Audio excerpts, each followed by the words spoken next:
Hi, I'm Anika Dandekar, working with faculty mentor Professor Legina Gauss on her political science research project that studies legislators' responses to the 2017 Trump travel ban, known popularly as the Muslim ban.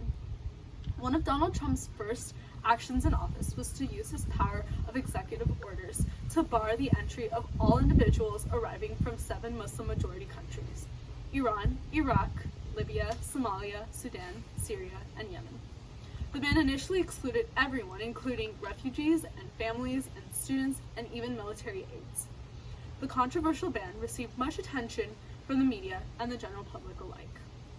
Our research seeks to find the reasons behind legislators' particular justifications or framing of their opinion on the ban.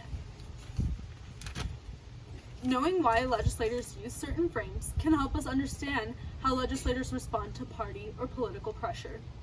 It can also help us gain an understanding of viewpoints around the so-called immigrant question.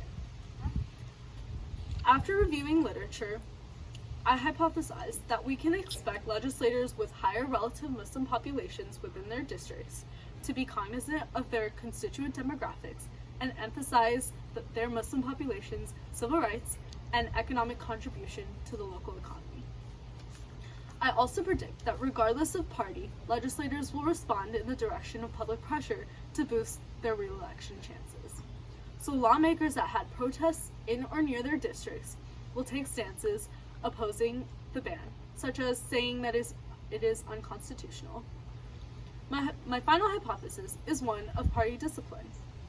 I think that Republicans over Democrats will significantly use the same frames as Donald Trump did to justify the ban, by saying that it was within his authority as president to protect national security against terrorism. To test these, I first used a newspaper database, Factiva, to find all the frames used in media to justify or oppose the ban. I created a dictionary of about 100 key terms and inductively sorted them into categories which yielded around 7 main frames. That the ban is an overreach of power, the ban hurts trade, the ban hurts international relations, the ban violates civil rights, the ban is a legal action, the ban prevents a strain on American resources, and that the ban is good for national security.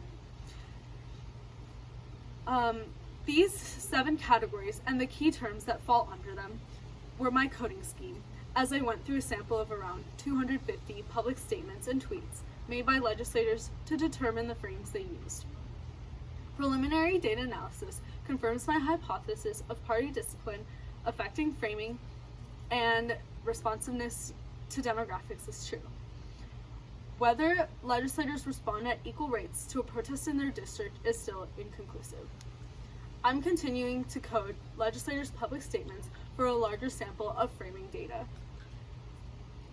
In the future, having more comprehensive demographic data of legislative districts could help the project since we only have the data at the state level. The 2020 census data could possibly provide us with this. Despite the pandemic limiting some contact between Professor Gauss and I was still able to learn valuable political science methodology and research and data skills, along with my new knowledge of how to write a political science research paper. These will surely help me in my future endeavors in research.